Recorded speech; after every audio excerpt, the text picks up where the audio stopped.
lejano, escenario milenario, que rodeado marinero, que la esencia de cruzar, nos negaron para siempre aquel dominio, que preserva en su destino nuestra hermana nacional.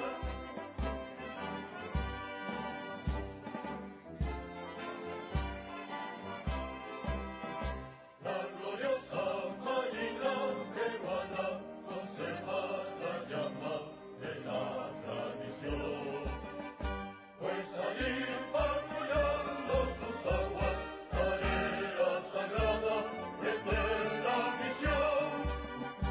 Miguel Grau continúa presente sobre el puente de Guadalquivir.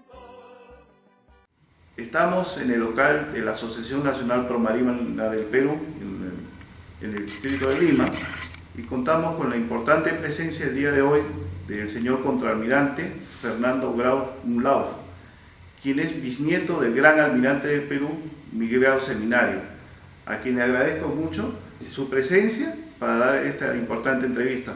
Aprovecho la oportunidad para hacerle llegar el cordial saludo del doctor Emilio Bodio, de la catedrático de la Universidad Nacional Mayor de San Marcos, y de la señorita contadora Natalia Torpoco Castro, quien es la responsable de este trabajo de investigación sobre liderazgo de la Universidad Nacional Mayor de San Marcos, Escuela de Posgrado, Facultad de Ciencias Contables. Bien, señor contraalmirante, muchas gracias. Buenos días. Buenos días. Quisiera hacer la primera pregunta sobre su trayectoria profesional. ¿Cuándo se inicia en la carrera naval? La primera vez que yo me embarco era muy chico y un tío que vivía en Talara me embarca de Polizontes y es un hombre en un buque de la Marina Peruana. Ese fue mi primer contacto del mar.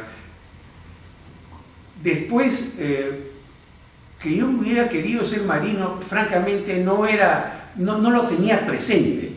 Hasta que un día llega mi padre, que venía a una ceremonia del almirante Grau, y me dice: oye, está con una serie de almirantes y me preguntan si no tienes un hijo que quiera ser marino.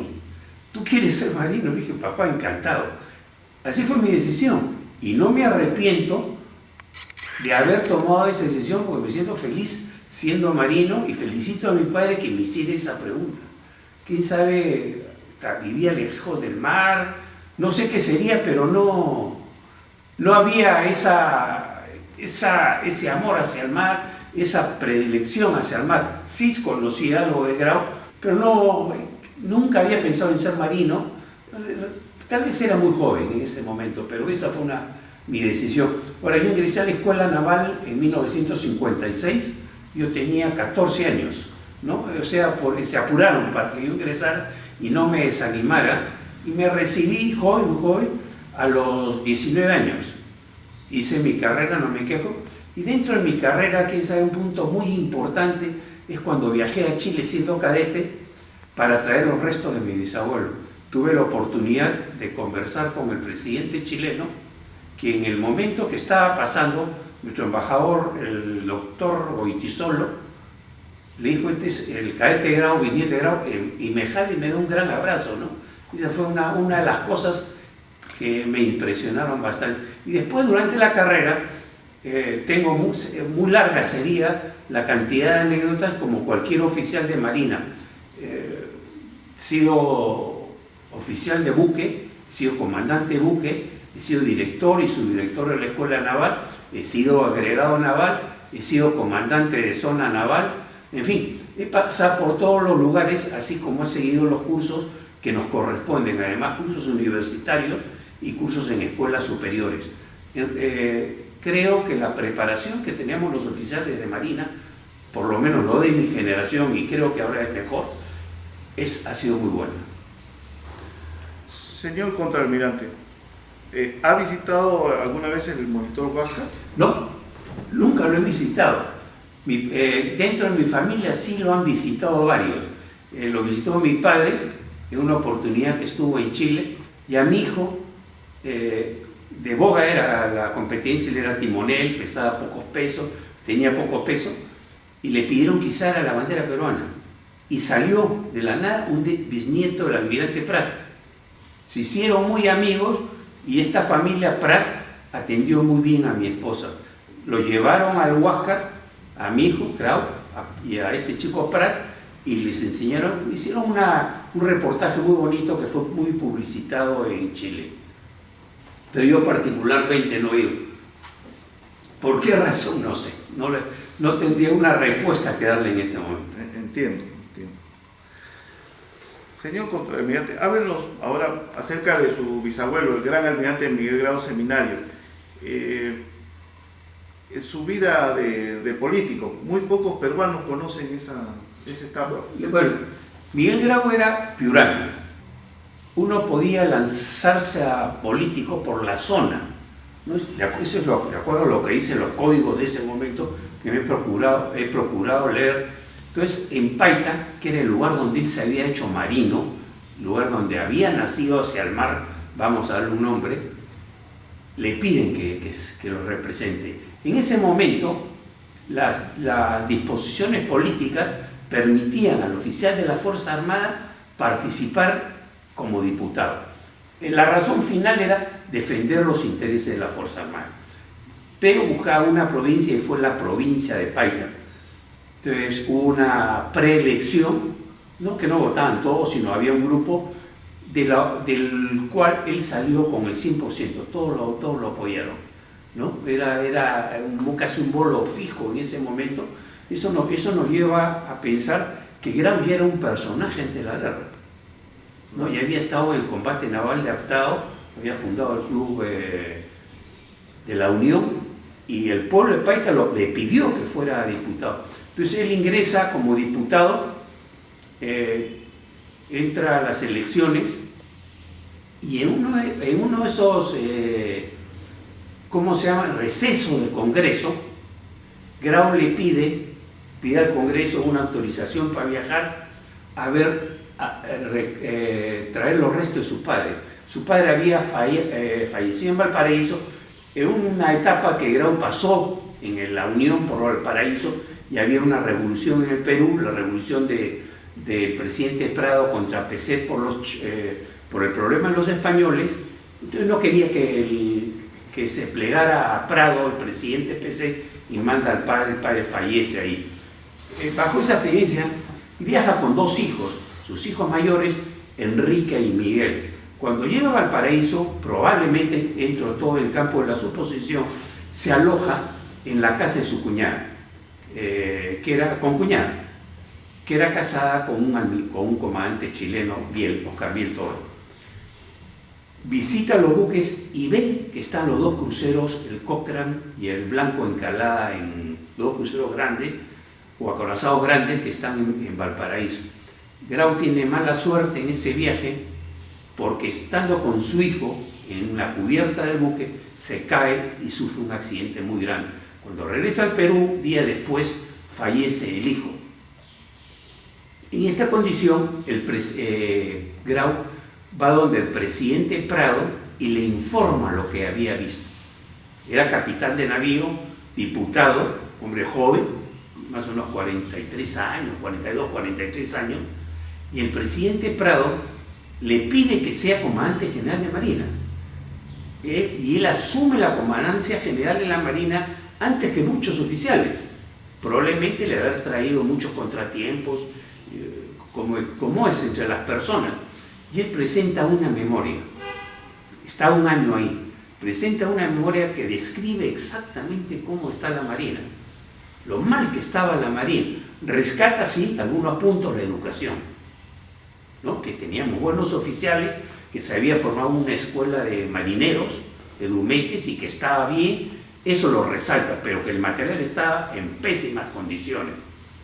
Acaba el año y Grau pide reincorporarse al Parlamento para defender el problema de la Marina. Él hace una defensa cerrada junto con el Ministerio de Guerra, con el Ministro de Guerra y Marina, sobre las necesidades. Es algo importante, estábamos en víspera de la guerra, estamos hablando del año 78, julio de 1878. No le hicieron caso.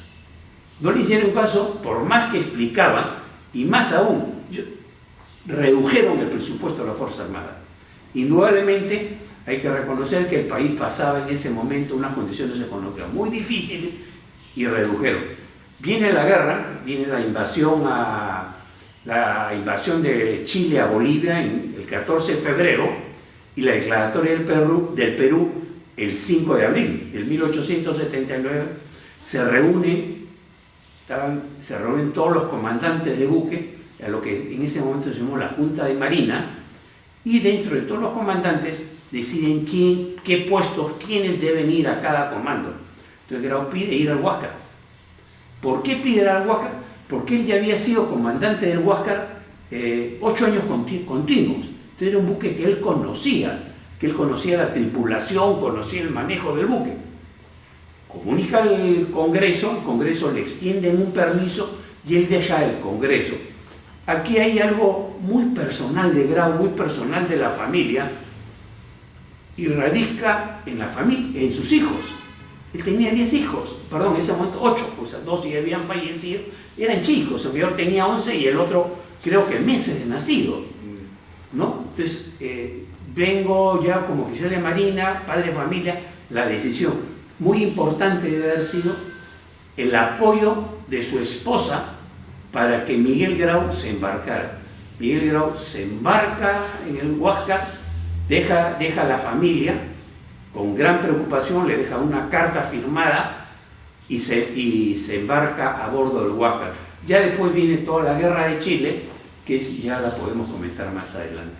Esa es la decisión por la cual se embarca Grau como de siendo diputado con Marina. Señor contraalmirante, nos gustaría que nos hable sobre su liderazgo militar que tenía el gran almirante Miguel Grau Seminario. Fíjate, hay una discusión siempre cuando uno estudia liderazgo, ¿no? Si el liderazgo se hace o se forma. Pero yo creo que son las dos cosas, se nace y se forma.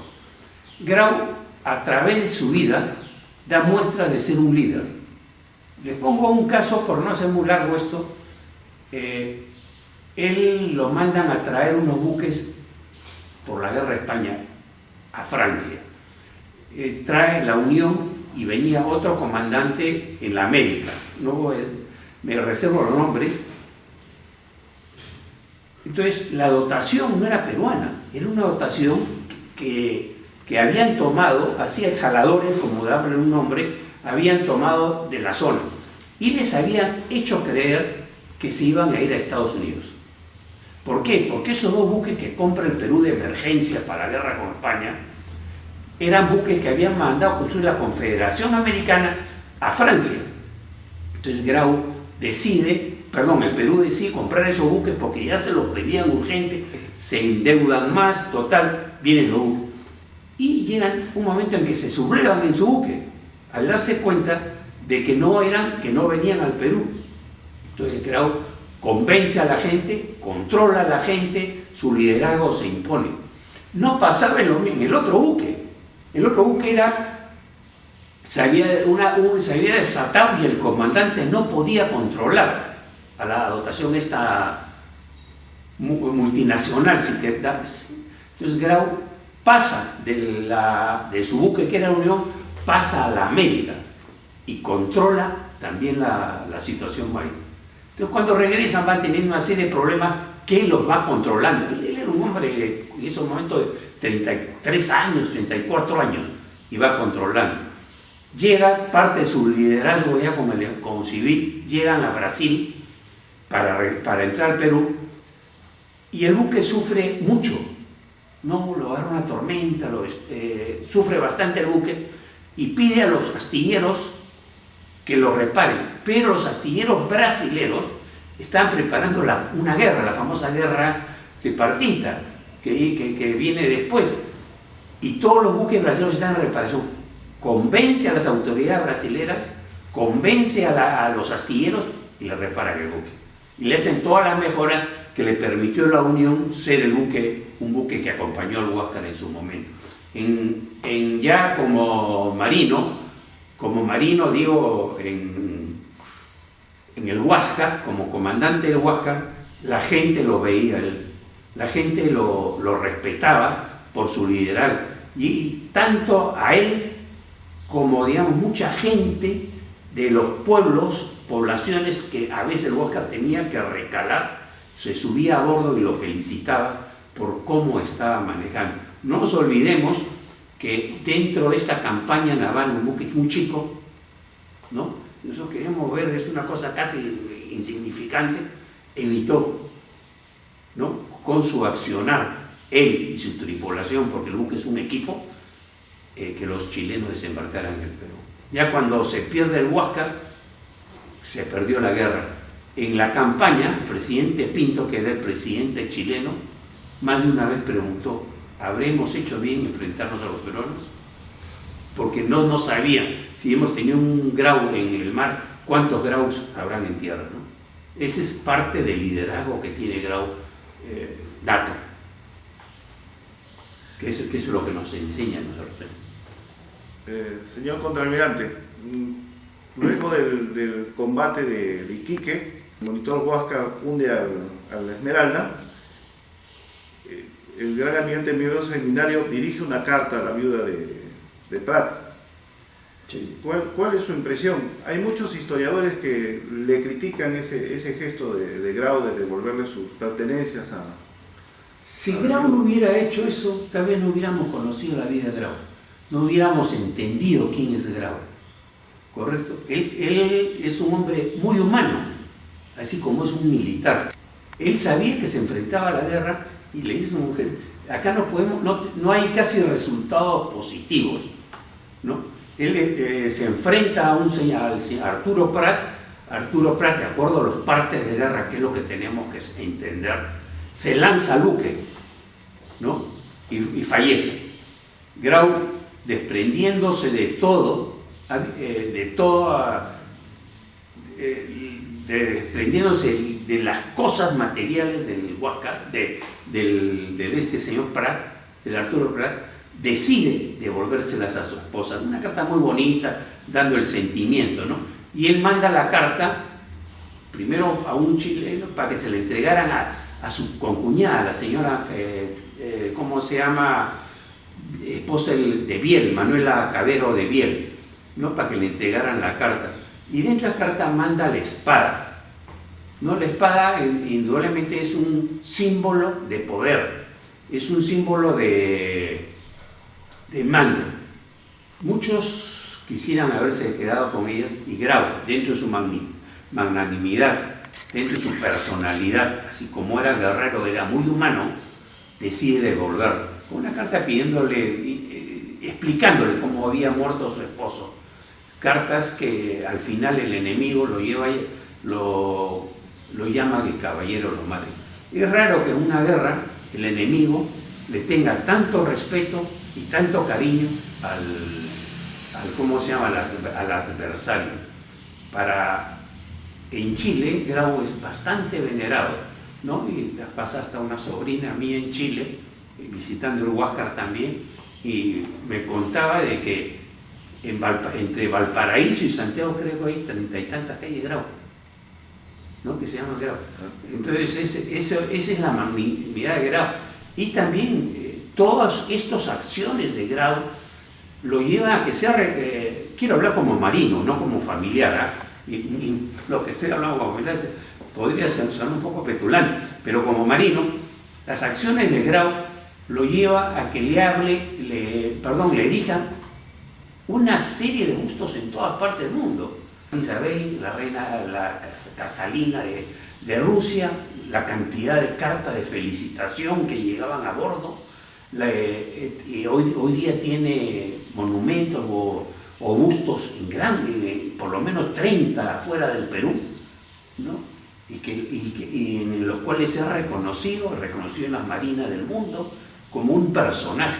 Y eso lo lleva a él se adelanta a los hechos al recoger al vencido, ¿no? Se adelanta a los derechos humanitarios en el mar. Hay una corriente en Chiclayo, en la Universidad Católica de Chiclayo, considerar dentro además de ser peruano del milenio, como precursor de los derechos humanitarios de la guerra en el mar, todo por la campaña naval. pero especialmente por este combate a Iquique.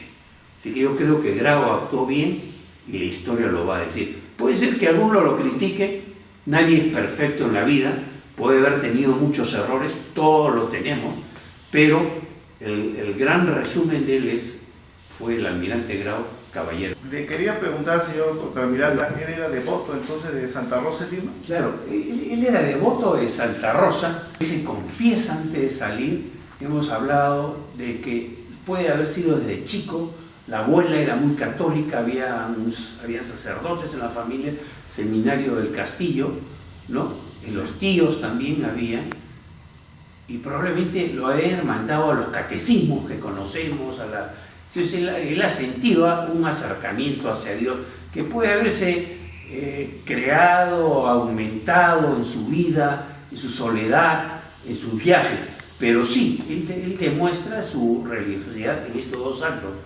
Hay un acto que es muy poco conocido, él cuando tenía a bordo, porque existe tenía a bordo una virgencita del mar, la Stella Maris, estrella del mar, muy chica, que antes de salir a la segunda etapa, porque el Huáscar tiene 2 etapas, una primera hasta julio, regresa a hacerle una limpieza de casco, cargar algunas granadas, y en ese lapso él desembarca a una virgen. Le digo esto porque esto es una tradición familiar, no es algo que yo he conocido toda la vida, sino la vez pasada conversando con un primo que su mamá la había heredado, porque era la mamá de este primo era la única de todas las descendientes que se apellidaba Dolores como la madre, como la esposa de Grau. Entonces a ella le tocó, le dieron esta virgencita y la guarda la familia, ¿no? Entonces hay una serie de actos que nos demuestran en la religiosidad de Grau, lo que Grau creía en Dios. Grau creía en la Virgen y quería que toda su familia fuera católica. Esa era la creencia de él. Hay otros que pueden tener otras creencias, todo es respetable, ¿no? Otros pueden pensar de otra forma, todo es respetable.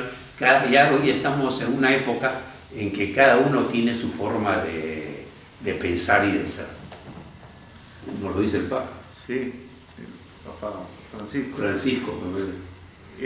Señor contraalmirante, finalmente, ¿qué consejo le daría a los futuros graduandos de maestría en Auditoría y Finanzas Gubernamental de la Escuela de Posgrado de la Facultad de Ciencias Contables de la Universidad Nacional Mayor de San Marcos? Claro, son muchachos que van a ingresar pronto a ese mundo laboral, a esa vorágine que es la calle. La calle es bastante diferente a lo que uno conoce en nuestras escuelas. Nos ha pasado a todos cuando hemos sido cadetes, universitarios, etc. Yo, tomando de Grau, que es lo que les podría decir, Grau era un hombre honesto, un hombre leal, un hombre que dirigió a su gente. Dentro de la carta que le deja a su esposa le dice: fíjate, los pocos recursos que tengo, úsalos para la educación de nuestros hijos. Yo diría que es tan importante lo que ustedes van a hacer en el futuro, que sean honestos para que este Perú sea mayor y más grande cuando a ustedes les toque dirigir. Muchas gracias. Muchas gracias, señor. Listo, te dejo.